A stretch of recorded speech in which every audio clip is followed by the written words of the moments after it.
Why are you despairing? What is it about you that you feel that this passage somehow scares you?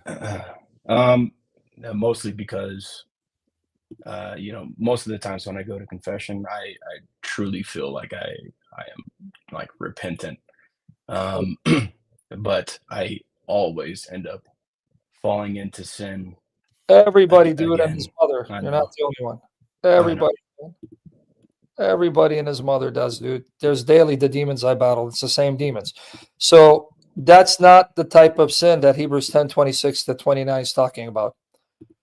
Okay, so the willful sin that it's talking about here, this is where people need to read context. Hebrews 10 comes near the end of the book, right? Correct. So when an author writes a book, and the book originally had no chapter divisions, because when they wrote in Greek, they didn't have chapter divisions. It's all capital letters called uncials or majuscules, right? Do you Right. think he wants his reader to take a statement from near the end of the book, isolate it from what came before and after? No, not at all. No. So, what is the context of the book of Hebrews? The name gives it away. Hebrews. Right. He's writing to Jews who, from the content of the letter, implies they want to turn away from Christ and return to their Jewish ways. That's the context from the beginning. Right. Right.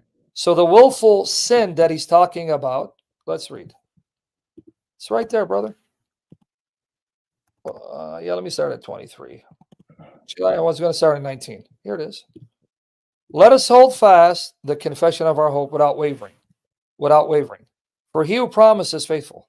Let us consider how to stimulate one another to love and good deeds, not forsaking our own assembling together as the habit of some, but encouraging one another all the more as you see the day drawing near. For, see, this continues what he just said here.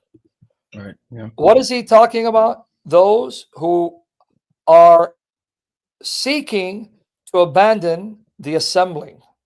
They are considering turning away from the faith, abandoning the church, and being Christian no more.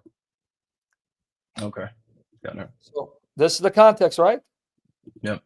Because the word for should have cued you in. He's now expanding what he just read. Don't waver. Stay strong. Do not doubt your confession. Do not doubt who Christ is. Do not doubt the salvation you have only in him. Do not forsake assembling. Be intentional to always gather together as a body, live as a body, and be accountable, especially when you know Christ is ever more nearer in coming to judge the living and the dead. But if you go on willfully sinning after what you just received, you were just told, don't do this, but you go ahead and do the thing I told you not to do by turning away and not holding fast to your confession and then abandoning the body of believers because you don't want to be a Christian anymore, then you are going to incur the wrath of God. How's that applicable to you? I. It's not really. Once you. Exactly. Yeah. Yeah.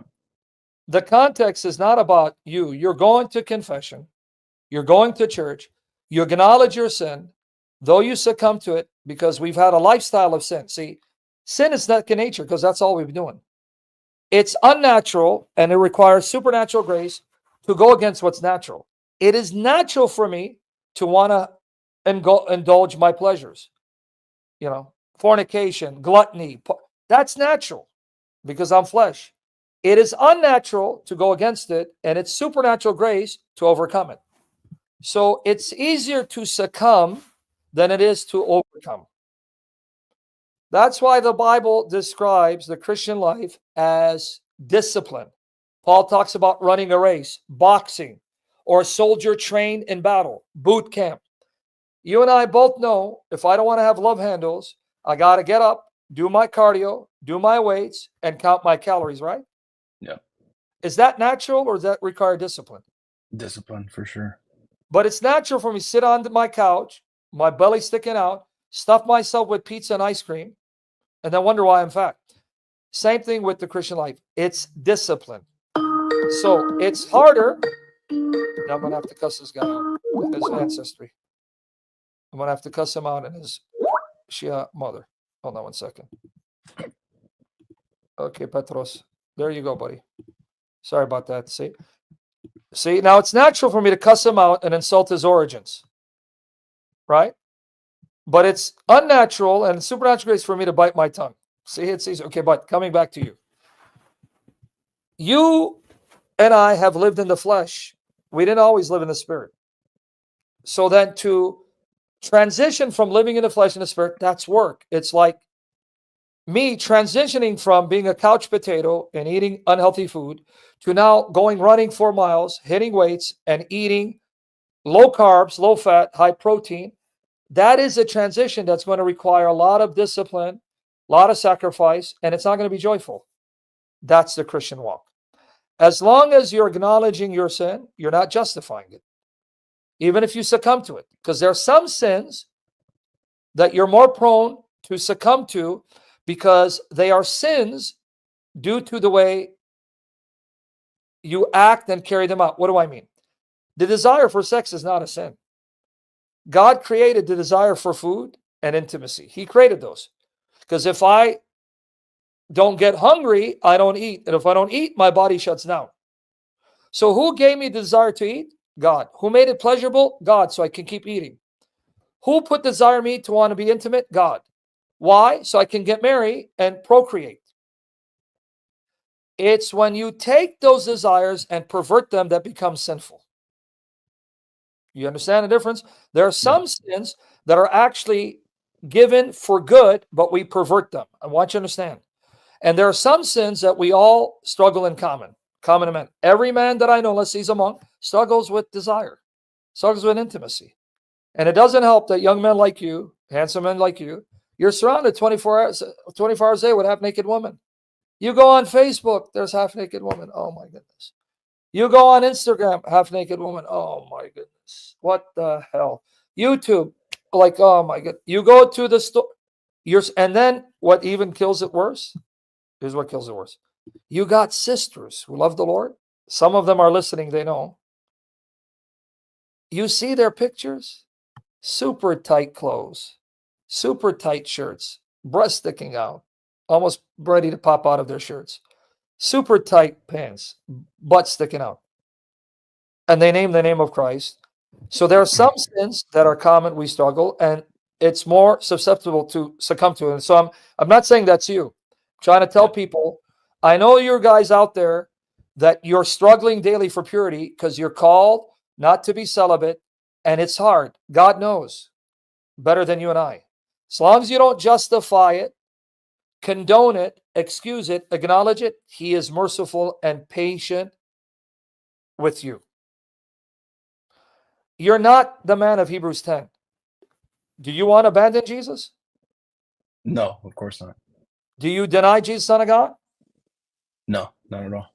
Do you deny that He was raised from the dead? Absolutely.